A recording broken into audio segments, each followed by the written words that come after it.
It's a great pleasure to be back in Richmond. I have a great appreciation for the work you do, your Ecumenical Commission.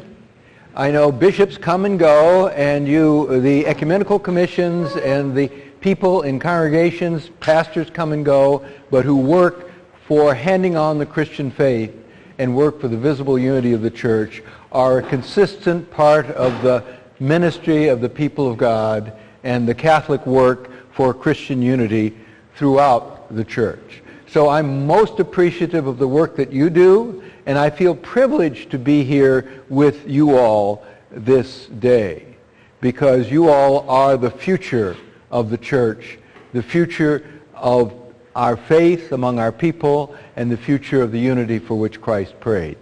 Our work in Christian unity and our work in handing on the faith is part of the reception of the gospel, primarily, part of our mission of evangelization, but deeply spiritual task in implementing the Second Vatican Council. We start with a picture here and a number of pictures just to recall to us the gifts that we have received in the last 45 years since the Second Vatican Council. This is a picture of the late Holy Father during the Jubilee year with the Archbishop of Canterbury and the representative of the Ecumenical Patriarch and other churches opening the door of St. Paul's outside the walls during the Great Jubilee, where we recalled again our commitment to visible unity.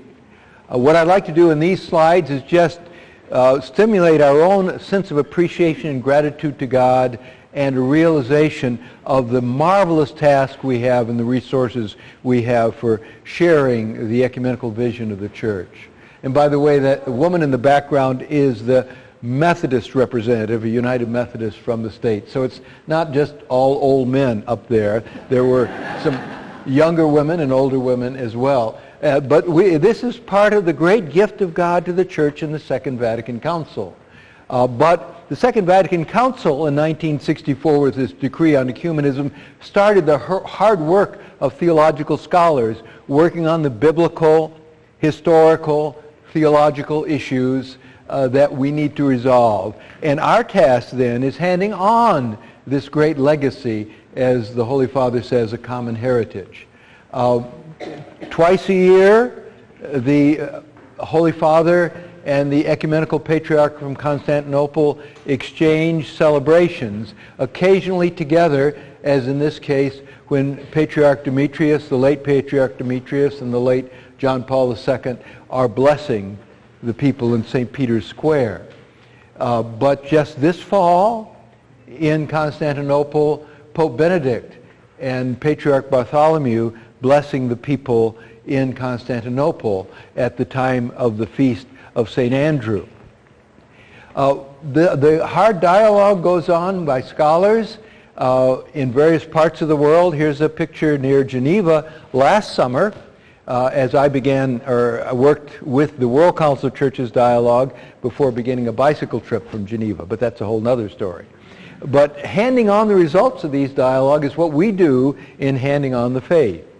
The joint declaration in 1999 celebrated in Augsburg, which the late Holy Father talked about as one of the great milestones, where the dividing issue of the Reformation, faith and good works and grace, has been resolved in the signing of this joint declaration. Here, Lutheran Bishop Krause, and representing the Holy Father, Cardinal Cassidy.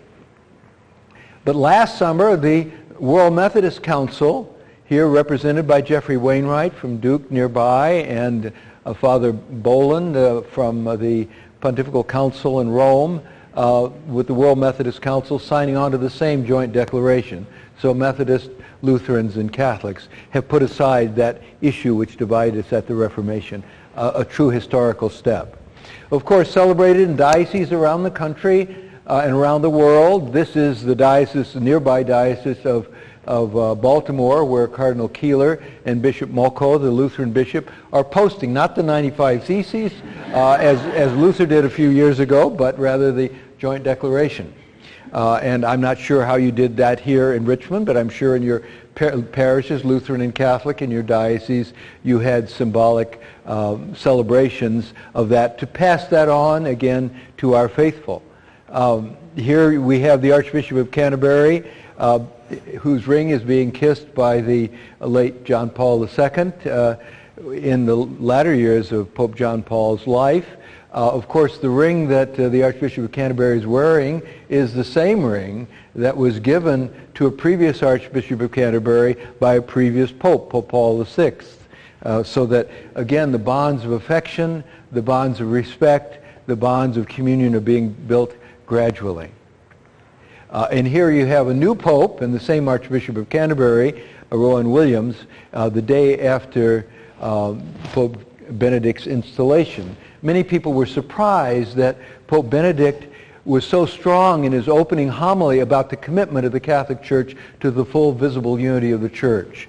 But if you've read all of Ratzinger's work, of which few of us have, but who've read Cardinal Ratzinger's work, or the young theologian Joseph Ratzinger at the time of the council, you know that he was very creative and very instrumental in the early reception of the ecumenical movement, and continues to do so through his various roles as head of Doctrine of Faith and as now Pope, and spent his first working day not with the Roman Curia, not with the bishops who'd come to town for his installation, but rather with his ecumenical colleagues, many of whom he knew personally. And of course, Rowan Williams, being an Oxford scholar before he became a bishop, like Ratzinger was a Tübingen scholar, they read one another's works and reviewed one another's books, and so they have a level of friendship and academic collegiality that goes before their role as bishop and then their leadership in their respective churches.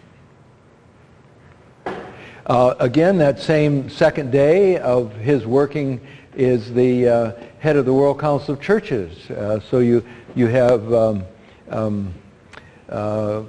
Samuel Kobia, who is a Kenyan Methodist, meeting with Pope Benedict the day after his installation. Again, many experiences that the Holy Father has had in the Church Universal that we have a chance to hand on in various ways by the experiences of our own lives, our relationships, and with our young people. Or last year in the United States, we have developed a new ecumenical instrument, organization, Christian Churches Together, which for the first time brings conservative evangelicals and Pentecostals, Catholics, Orthodox, historic Protestant churches together, African American churches, in a new configuration. Christian Churches Together.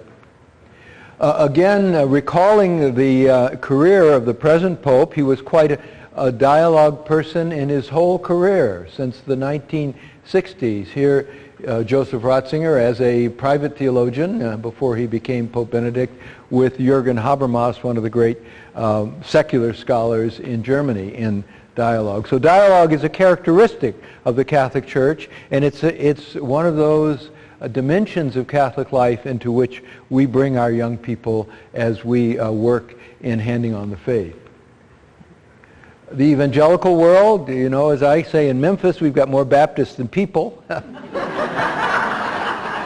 And you know, here in this environment, I mean, you've got, you know, kind of Pat Robertson down the road, but lots of Baptists. Jerry Falwell's in this diocese. You know, I'm not sure he's a very faithful ecumenical partner, but certainly Billy Graham is one of the most prominent Southern Baptists, and a lot more Irenic and ecumenical than the convention is this time, although in the Commonwealth of Virginia, Baptists tend to be a little bit more Irenic, and your seminary in Richmond is a center actually of dialogue, so that you have Baptist resources, both who may not have a more positive view to Catholicism, and others who, like Billy Graham, are open to dialogue and common witness. And then there are ecumenical elements beyond our own Catholic view, and this is picture of Pentecostals, black and white, in Memphis in 1994, reconciling a division which is very rooted in Memphis. But as you know, we last year celebrated the 100th anniversary of the rise of Pentecostalism. And this year in Memphis, we celebrate the 100th anniversary of the Church of God in Christ, one of the largest denominations, African American Pentecostal. Here you have the Assemblies of God leader washing the feet of an African American Pentecostal leader, trying to reconcile within the Pentecostal community. So ecumenism takes many forms, including a Pentecostal Catholic dialogue, but to me this internal Pentecostal reconciliation is one of the more dramatic moments in the history, as is, again, another Memphis picture I use for my students to say this can be very close to home. The churches uniting in Christ. 9 American denominations that are moving toward a united church. Here celebrating a Eucharist in the Episcopal Cathedral in Memphis with an Episcopal bishop, a United Church of Christ minister, and an African Methodist Episcopal minister. But those 9 churches, we are very closely watching and praying for and with those churches as they move to reconcile 9 Protestant related groups. So again, this ecumenical movement is a national, an international, a movement in which we participate as Catholics, but it's a local congregational movement in every Catholic congregation around the world that is committed to the program of the Second Vatican Council and to the hope of the Holy Father and all Catholic Christians for the full visible unity of the Church. And then finally, one of the real challenges in our work, I don't know how many of us here are working in Hispanic congregations, but is building bridges among Protestant, Orthodox, and Catholics in the Hispanic community, which is a challenge. In our diocese in West Tennessee, we have probably more people who claim to be Catholic who speak Spanish than speak English. This is West Tennessee. Arkansas probably the same.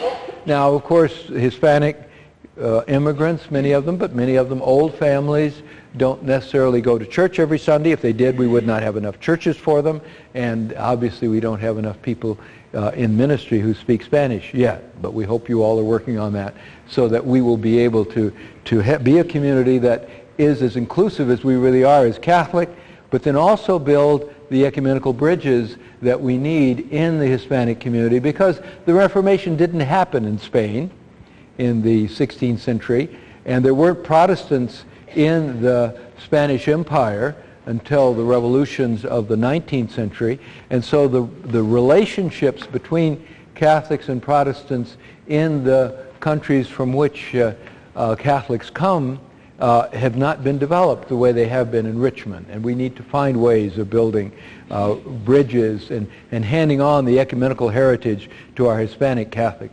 Christians. Here you have one of the urban murals, of which there are many in Los Angeles, with Our Lady of Guadalupe often the theme. This is one from New York with a Lutheran church, actually, Our Lady of Guadalupe and Martin Luther on one side, and Frederick Douglass, the great African-American leader, on the other. So again, an ecumenical image of Our Lady of Guadalupe. Well, I share that array of images not to go into program about these, but to say in the last 50 years, the last 45 years with a great deal of focus, and in the last 40 years, we have inherited a tremendous amount of dialogue experiences and new challenges. And these are all resources for us or challenges for us in our ecumenical and our spiritual life, our pilgrimage towards full visible unity, and in our handing on the faith to the next generations. So we have plenty of things to do. As I say, and as I go around and people say, well, I don't know anything about that, I say, as long as we see the ignorance of one another, the ignorance out there in the church, the resistance to ecumenism, I've got a job. Because there is so much of the Christian heritage to share. In dialogue, in catechetical work, in ecumenical formation in parishes, in working with the clergy and the bishops. As I tell our brothers, we tend to be in schools, Working with the schools is fairly easy. Working with the bishops and trying to educate them for 15 years, that was a little bit more challenging. But in fact, it's the same process. It's handing on the faith. It's handing on our Catholic vision. We don't expect our bishops to be as educated as our Pope is. They were not German professors before they got their jobs. In fact, some of them weren't anything other than just canon lawyers, or pastors. So they have a lot of learning to do, and we are part of that task. We help our pastors, we help our bishops, we help our people, we help our young people understand the call to visible unity, understand the spirituality at the center of our pilgrimage, understand our priority for common witness in the world, and to begin to understand the results of 40 years of dialogue that serves our faith and our unity in Christ. If you look at the history of the church, it's sometimes helpful because things move slowly. And what I say to catechists, and I'll say to you all, it's your students, when they become priests and bishops, who may have to change. You don't take a council and then you fire everybody who's a priest and a bishop after the council and start with new ideas. People in place implement a vision, and some implement it better than others, and some are more open to it than others. Now, a lot of people who were unsympathetic with the council did not follow Archbishop Lefebvre into his new church, new denomination that rejected Vatican II, but some people stayed within the Catholic Church and believed that way. And that's all right. I mean, this is a church where we're trying to serve our people, and even priests and bishops who are not with the program, we have to work to help them. I've always said to people who are past directors of religious education in the parish, the first person you have to educate is the parish priest. Or to ecumenical officers like Monsignor Barton, wherever he is that the first person you have to, as an ecumenical officer and an ecumenical commission, educate is the bishop. Because bishops are busy businessmen who sometimes have a chance to read theology, sometimes have a chance to read what the church is teaching, but often rely on their staff. And I think the same is true of priests, is that they really need a very good parish council, very good staff, very good educators to help bring ideas like ecumenism and what's happening in the church up to date. That's where we are in the church. But I would counsel patience also, because you have to presume that any new idea in the history of the church is going to be resisted. I was bicycling in southern France, and I was in a little monastery near Avignon in southern France, and I was reading about the history of that part of Provence. And as late as 1880, the local bishop was fighting with some parishes because he wanted to introduce the innovations of the Tridentine Mass. See, the new liturgy had been put into place after 1563, but it still wasn't in French parishes, some of them, until the late 19th century. So over 200 years. Yeah. So if we don't get all of the Catholics on board with ecumenism, or other churches don't get their people on board with ecumenism, even though it's a commitment of our church, even though it's a priority for the previous two Holy Fathers and the present one, we should pray harder. We should work to communicate, use our best pedagogical skills to bring those who are not sympathetic along, but then realize that it's a matter of conversion, and that so it has to be the work of the Holy Spirit, and we can't do it ourselves. We can't bring people on board if they're resistant. So, but if you have a situation like you were in, where there has been something that is not really the way the Catholic Church believes or what its priority is, put forward as though it were the Catholic position, or you get some of this very negative kind of polemic, then it should be a teachable moment where you help. I mean, our young people should see that as the history of where our church was, and it's too bad that there's some people still in the 50s, but that's the way the Catholic Church grew up in this country, in a very defensive mode, in ethnic isolation, dealing with prejudice, and so that there are people who still are living with that memory of the 40s and 50s today, and so we have to be compassionate about them, even if it is not Roman Catholicism. We did a study, I'd say 15 years ago, 20 years ago, and things have changed so dramatically in the Catholic Church since then in terms of numbers of vocations and the kind of leadership. But we found that seminarians were most attuned to the ecumenical leadership. The first criteria was if they came from interchurch families, where both of the parents were committed Christians of different traditions. The second most ecumenically well-formed were those who had placements under priests, or in ecumenical context, but under priests who were ecumenically zealous and who had a passion for ecumenism. So that the academics were important, but those two factors were more important, the kind of personal experience factor. So I think it would be important to work in any diocese closely with the vocation director to see that the placement is in a seminary that's committed to the ecumenical program. Secondly, that the placement of seminarians when they come back for an internship or they do summer work is with someone who has an ecumenical passion, ecumenical experience, or in a parish that's active ecumenically. But then also it's important for dioceses to have programs for pastoral ministers like this. I do a lot of priest retreats. It's a different sort of style of thing than this one. And it depends. Like I did one for 5 days in New Orleans. So you get a chance to do lots of good work. You can go into detail on the Lutheran dialogue, the Anglican dialogue, the Orthodox dialogue, on the question of dialogue on the Eucharist, on ordained ministry. Most priest retreats or workshops won't last 5 days. You're lucky to get a day or day and a half. But if in every 2 or 3 year cycle for priestly formation, there will be a program like this oriented towards priests, it's very helpful. And I say priests because there is among certain presbyterotes, certain groups of priests, a feeling of embarrassment to talk about things they don't know about with their lay colleague ministers. So being sensitive to that is important. For example, when we had Cardinal Cassidy over to talk to the bishops, we had it only bishops, no priests, no press, nobody else. So the bishops, when Cardinal X wanted to talk about his relationship with Orthodox Archbishop Y, Cardinal Cassidy could respond very directly, and the cardinal wouldn't be embarrassed by a cardinal on some other coast somewhere saying, aha, that guy's got a different idea than I do, and it getting politicized. So you have to, in a sense, be sensitive to the presbyterate and to nurturing their needs, and then challenging priests within their own vocation to be supportive of the ecumenical dimension of that.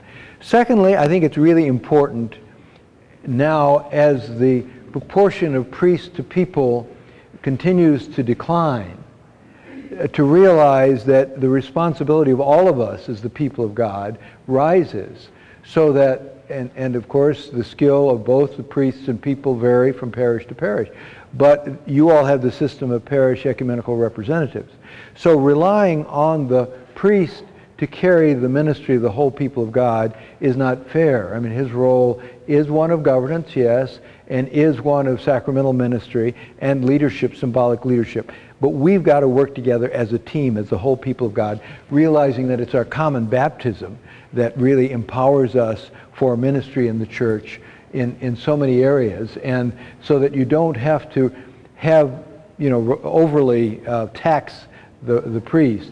And again, you have to be careful about that, because some priests, in a sense, want to be in charge of all the ministries, whether or not they have the gifts or capacity or time to do it. Others are more skilled at building the kind of team efforts that are necessary for this common ecumenical ministry. So, I mean, there is a sensitivity and a diplomacy needed by all of us in the ministry of the church. But the ecumenical ministry doesn't need to be focused so narrowly on the clergy, either of our own church or other churches.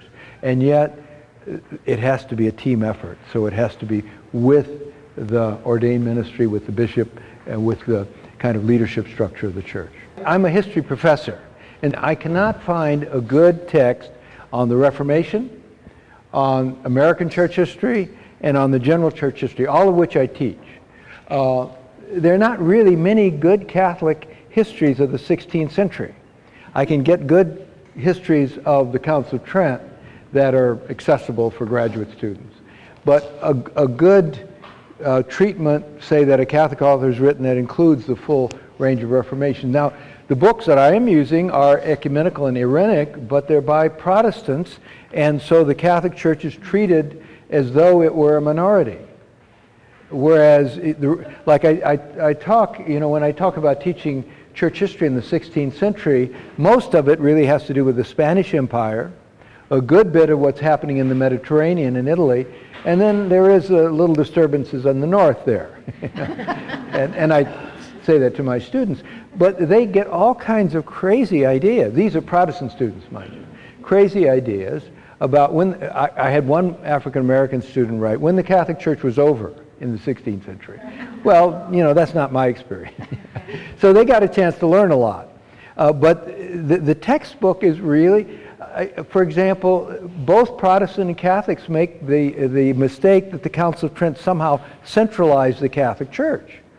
Well, I mean, the Pope didn't appoint bishops in Spain from Ferdinand and Isabella in 1492 till the death of Franco in 1975. I mean, the whole centralization of the Catholic Church is a very recent thing. I mean, the date that you can use is 1870 and the First Vatican Council, but you couldn't have centralized the Roman Catholic Church before the French Revolution. I mean, the French king, one of the reasons the Reformation didn't happen in France, because the French king would not allow the preaching of the indulgence. The French king appointed the bishops for all practical purposes, and it was only Napoleon who got the Pope involved again in France because of the Gallican history. So even Catholics don't know their own history. And certainly the Protestant history, the Irenic people, they read the Catholic textbooks and they make the same mistakes about Catholicism that Catholics do. and so you've got, all of that. I mean, one of the most illuminating things from one of my Protestant students was really to understand what papal infallibility was about. But one of the things he said in his paper, he said, this was great for me to learn this. He's non-Catholic, but a history teacher in a high school, mid-career person. He says, but I haven't met a Catholic who understands it, who can explain it. So that these kind of prejudices are in all of our churches. And the teaching of history, it's very difficult. I mean, you still have a lot of Catholics who want to own all the history as though, for whatever the Second Vatican Council, whatever Pope John Paul did in the Jubilee to apologize for all the sins of Catholics in the 16th century, they still want to claim all the history of the church as their history. Well, we have to work, that's our job, is to help them see that we've come out of a common history and that we are praying for a common future and that we have real differences that we have to be sensitive about with one another. So yes, working on the history is something I do for a living, and I find it very difficult because Protestants have got their point of view, Catholics have got their point of view, Orthodox, I mean, the problem with the textbook I have on general church history now, it's too Western. And it's the same textbook that's used in a Church of Christ seminary and in a Baptist seminary run by a Southern Baptist congregation, but that is too conservative to be part of the Southern Baptist Convention.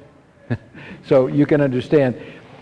I ran into a student who was coming to our seminary from that very conservative Protestant seminary. There they complain that the book is too Catholic. I complain that it's too Protestant.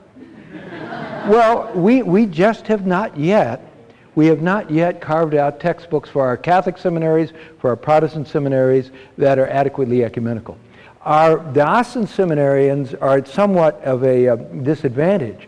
Seminarians that go to Chicago or go to Berkeley or go to some other Washington consortiums where you have a Catholic, a Lutheran, a Methodist, an Episcopal seminary that collaborate, like Graduate Theological Union or the consortium in Washington, which includes two seminaries from Richmond, by the way, or the consortium in Chicago. They will have that experience that you had in Baltimore of having professors from the variety of churches. I will be teaching in one of those in 2 years, and I'm anxious possibly to team teach a course on the Reformation, because there just are not the textbooks. I say when I teach a general church history, when we go to the Crusades, We really ought to teach the Crusades, team teach it with a Muslim and a Jew and a Christian teaching the Crusades. Then you might get the story right. What I would like to do is spend about a half an hour in reflection and discussion. We have reflection sheets that are being passed out now. What I'd like you to do is to read through the 4 questions and to ask yourself how you'd reflect on those, and then to spend about 15 or 20 minutes after that 5 minute of quiet reflection, 15 minutes of discussion, and then on the basis of that discussion, we will have a larger discussion together. Now, as you get those questions, there are 4, and I would like you to look at them with me quickly, reflect on them quietly for a few moments, and then begin a discussion around your table about those questions. And then to surface, we'll have a chance to report out or to speak so that our discussion will be a full group discussion. The 4 questions are these. First of all, share your own experience where you actually have been opened or converted to the ecumenical vision of the Catholic Church. What personal experience, what person in your life, what experience in your life. Secondly, what are the most helpful things in your classes or your parish if you're a parish ecumenical representative? Share one experience of something hopeful and helpful in promoting Christian unity. Then thirdly, the developments in the last 40 years that are most promising to you. Which of these need to be shared as a common heritage? What has developed in the Catholic Church that really needs to be a part of being handing on the faith? And then fourthly, what are the challenges that you have experienced in ecumenical formation in Catholic life today?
Thank you.